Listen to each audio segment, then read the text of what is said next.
दोस्तों आज हम आपको सिखाने वाले हैं ट्रिपल बॉटम चार्ट पैटर्न के बारे में। ट्रिपल बॉटम चार्ट पैटर्न क्या होता है, कैसे काम करता है। ये पैटर्न चार्ट में बनने के बाद आपको एंट्री और स्टॉप लॉस कहां पर रखना है और आप चार्ट में इस पैटर्न को कैसे ढूंढ सकते हैं। दोस्तों यदि आप इन सब के बारे में डिटेल्स में और आसान भाषा हिंदी में सीखना चाहते हैं तो आज की इस वीडियो को पूरा देखो। आज की इस वीडियो को देखने के बाद आपके सारे डाउट क्लियर होने वाले हैं। तो आइए दोस्तों शुरू करते हैं आज की वीडियो। दोस्तों अभी हमारे चैनल पर चार्ट पैटर्न का कोर्स चल रहा है जिसमें हम आपको सभी प्रकार के चार्ट पैटर्न के बारे में वीडियो बनाकर आसान भाषा हिंदी में सिखा रहे हैं।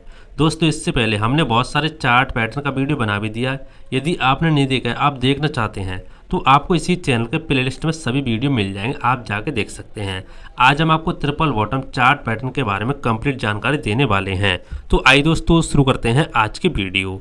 आइए दोस्तों समझते हैं ट्रिपल बॉटम चार्ट पैटर्न क्या होता है, कैसे काम करता है और आप एंट्री और स्टॉप लॉस कैसे रख सकते हैं और आप चार्ट में कैसे ढूंढ सकते हैं। तो आइए समझते हैं। जैसा कि दोस्तों आप यहाँ पे ध्यान से देखेंगे ट्रिपल बॉटम चार्ट पैटर्न कुछ इस तरीके से आपको दिखाई देता है। जैसे मैं आपको समझाने की कोशिश करूं तो मार्केट पहले यहाँ पे डाउन ट्रेंड में आता है, जैसे कि आप यहाँ पे देख सकते हैं मार्केट इस तरीके से डाउन ट्रेंड में आता है। डाउन ट्रेंड में आने के बाद एक समय ऐसा आता है जहाँ पर मार्केट यहाँ पे रुक जाता है। थोड़ी देर रुकने के बाद मार्केट फिर से ऊपर थोड़ा सा जाता है। थोड़ा सा ऊपर जाने के बाद एक समय ऐसा आता है जहाँ पे मार्केट रुक करके थोड़ा सा और नीचे गिर जाता है। अब दूसरी बार मार्केट महारा उस जगह तक गिरता है जहां तक पहले उसने यहाँ पे सपोर्ट बनाया था। जैसा कि आप यहाँ पे देख सकते हैं पहले मार्केट यहाँ तक रुका था, दूसरी बार भी यहाँ तक रुकता है। यहाँ तक रुकने के बाद फिर से मार्केट ऊपर जाता है। फिर से यहाँ पे ऊपर जाने के बाद पहले जहाँ पर उसने रेजिस्टेंस बनाया था उसी के आसपास यहाँ पे रेजिस्टेंस बनाते हुए फिर से यहाँ पे सपोर्ट बना लेता है। जहाँ पर उसने पहले 2 बार सपोर्ट बनाया था उसी जगह पर उससे थोड़ा बहुत नीचे ऊपर हो सकता है, ठीक है, उसी जगह पर तीसरा सपोर्ट बना लेता है। इसीलिए इसको हम ट्रिपल बॉटम चार्ट पैटर्न बोलते हैं, क्योंकि 3 बार यहाँ पे बॉटम बनता है। 1 बॉटम, 2 बॉटम और यहाँ पे 3 बॉटम, 3 यहाँ पे एक जैसे बॉटम यहाँ पे बन जाते हैं। अब तीसरी बार यहाँ पे बॉटम बनने के बाद मार्केट ऊपर जाता है। ऊपर जाने के बाद जो हमारा रेजिस्टेंस होता है यदि उसका ब्रेकआउट होता है तो आप वहाँ पे एंट्री ले सकते हैं। तो इस तरीके से हमारे इसको ट्रिपल बॉटम चार्ट पैटर्न बोलते हैं। बॉटम क्यों बोलते हैं? क्योंकि नीचे बनता है, नीचे को हम बॉटम ही बोलते हैं, ठीक है। अब देखो चार्ट में आप ध्यान से देखें तो इस तरीके से कुछ मार्केट है। पहले हमारा मार्केट नीचे गया, जैसे कि आप यहाँ पे देख सकते हैं। मार्केट नीचे आने के बाद आप देखेंगे यहाँ पर उसने पहले यहाँ पे बॉटम बनाया, ठीक है, पहले यहाँ पे सपोर्ट बनाया, आप सपोर्ट बोल सकते हैं। फिर से मार्केट हमारा ऊपर आ गया, यहाँ पर उसने यहाँ पे देख सकते हो उसने रेजिस्टेंस बना लिया, ठीक है। एक रेजिस्टेंस यहाँ पर बनाया, दूसरा यहाँ पर बनाया। उसके बाद आप ध्यान से देखेंगे नीचे हमारा मार्केट गिरा, जहां पर उसने पहला बॉटम बनाया था उसी जगह पर उसी के आसपास थोड़ा बहुत नीचे ऊपर हो सकता है, उसी के आसपास उसने यहाँ पे दूसरा बॉटम बना लिया। उसके बाद मार्केट हमारा ऊपर गया, रेजिस्टेंस तक गया, फिर से उसने यहाँ पे तीसरी बार भी उसी के आसपास यहाँ पे बॉटम बना लिया। 3 बॉटम यहाँ पे बन चुके हैं। उसके बाद आप देखें मार्केट हमारा ऊपर गया और रेजिस्टेंस को तोड़ते हुए मार्केट हमारा ऊपर चला गया। तो इस तरीके से हमारा ट्रिपल बॉटम चार्ट पैटर्न होता है। आइए दोस्तों इसको हम यहाँ पे चार्ट के माध्यम से समझते हैं। जैसा कि दोस्तों आप यहाँ पे देख सकते हैं हमने यहाँ पे निफ्टी 50 का चार्ट ओपन करके रखा है। 5 मिनट का ओपन करके रखा, 15 मिनट का आपने यहाँ पे कैंडल को ओपन करके रखा है, ठीक है। अब देखेंगे आप ध्यान से चार्ट में यहाँ पे किस तरीके से हमारा ट्रिपल बॉटम चार्ट पैटर्न बनना है, ठीक है। हमने यहाँ पे ढूंढ के भी रखा है। दोस्तों इस चार्ट में बहुत कम बनता है, लेकिन जहाँ पर बनता है उसके बनने के बाद मार्केट ऊपर ही जाता है, ठीक है, ज़्यादातर यहाँ पे ऊपर ही जाता है। जैसा कि दोस्तों आप यहाँ पे देखेंगे ध्यान से पहले क्या हो रहा है, पहले हमारा मार्केट यहाँ पे नीचे गिर रहा है, ठीक है।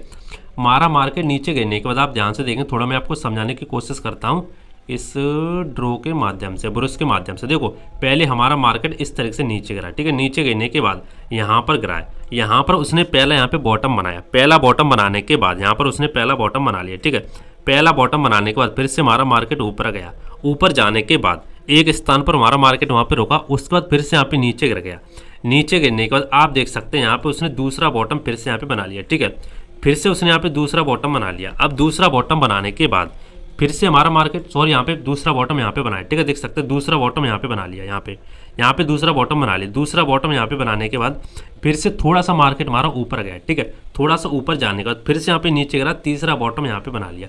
आप देख सकते हैं उसने यहाँ पे 3 बॉटम बना लिए। अब 3 बॉटम यहाँ पे बनाने के बाद आप देखेंगे ध्यान से जैसे हमारा मार्केट ऊपर जाता, तीसरा बॉटम बनाने के बाद थोड़ा सा ऊपर जाता, फिर से थोड़ा सा गिरता, लेकिन नीचे तक नहीं गिरता। फिर से यहाँ पे थोड़ा रिवर्स होकर के देख सकते हैं ब्रेकआउट यहाँ पे हो जाता है और मार्केट हमारा ऊपर चला जाता है। तो इस तरीके से दोस्तों हमारा ट्रिपल बॉटम यहाँ पे चार्ट पैटर्न बन जाता है। अब देखो दोस्तों थोड़ा बहुत ऊपर नीचे यहाँ पे हो सकता है, जैसे यहाँ पे देख सकते हैं फिक्स लाइन तक है, ठीक है। थोड़ा सा मार्केट यहाँ पे नीचे चला गया तो देखो थोड़ा बहुत ऊपर नीचे बॉटम बना सकता है, लेकिन आपको देखना है कि हमारा मार्केट यहाँ पे डाउन ट्रेंड में होना चाहिए और हमारे यहाँ पे इस तरीके से बॉटम बनने चाहिए, ठीक है। आपको ये चीज़ देखनी है, यदि ये चीज़ फॉलो हो रही है तो आपका यहाँ पे ट्रिपल बॉटम चार्ट पैटर्न बन जाता है, ठीक है।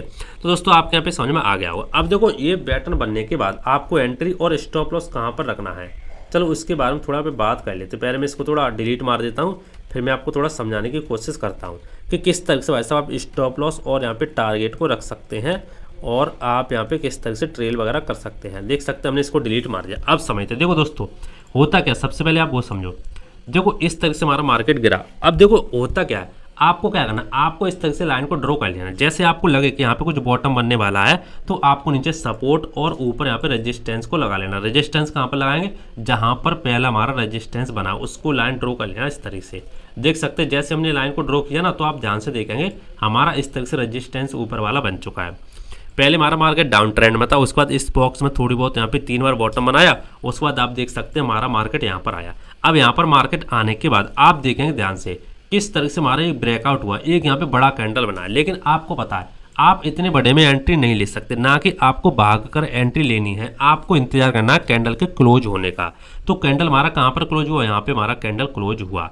तो आपको क्या करना है, यहाँ पे हमारा कैंडल क्लोज होने के बाद आपको जो हमारा ये वाला कैंडल इसका आपको ब्रेकआउट देखना है, ठीक है। इस जो हमारा कैंडल इसको आपको जो हाई है उसको आपको इस तरह से मार्क कर लेना है। इस हाई को मार्क करने के बाद अब आपको ये देखना है इसका ब्रेकआउट हो रहा है कि नहीं हो रहा अगले कैंडल में। यदि इसका अगला कैंडल ग्रीन बनता है और अपनी क्लोजिंग कर देता है तो भैया आप यहाँ पे एंट्री ले सकते हैं। जैसे मैं आपको थोड़ी कोशिश करूँ समझाने की, लॉन्ग पोजीशन में यहाँ पे लगा लेता हूँ, ठीक है। इस तरह से ले सकते हैं, हमने यहाँ पे मान लो यहाँ पे हमने एंट्री ली, ठीक। और टारगेट की बात करें तो टारगेट आप यहाँ पे डबल का रख सकते हैं, यानी या तो आप यहाँ पे ये देख सकते हैं पीछे वाला कैंडल कहाँ तक गया था वहाँ तक रख सकते हैं, या तो आप डबल का रख सकते हैं। और स्टॉप लॉस की बात करें, वैसे तो देखो स्टॉप लॉस जो हमारा ये सपोर्ट है, ठीक है, सॉरी यहाँ पे ये रेजिस्टेंस है। अब ये क्या हो रहा है, अब ये सपोर्ट का काम कर रहा है, ठीक है। ये हमारा जो सपोर्ट है सॉरी रेजिस्टेंस है, इसके थोड़े नीचे आप यहाँ पे स्टॉप लॉस रख सकते हैं। लेकिन दोस्तों हो रहा क्या वो समझो। दोस्तों हुआ ये है कि आप देख सकते हैं ये कैंडल हमारा बहुत ही बड़ा बन चुका है। यदि ये कैंडल छोटा होता तो हम यहाँ पे जो हमारा सपोर्ट है, ये बार हमारा जो रेजिस्टेंस है, इसके नीचे हम यहाँ पे रखते हैं स्टॉप लॉस को। लेकिन अब हम यहाँ पे रेजिस्टेंस के नीचे स्टॉप लॉस को नहीं रख सकते, रखेंगे तो बहुत ही बड़ा हो रहा है। तो आपको क्या करना है, यदि कोई बड़ा कैंडल यहाँ पे बनता है ब्रेकआउट में तो उसका जो हाफ होता है, ठीक है, उसका आधा आप यहाँ पे कम से कम रख सकते हैं। देख सकते हैं हमने इसको आधा यहाँ पे कर दिया।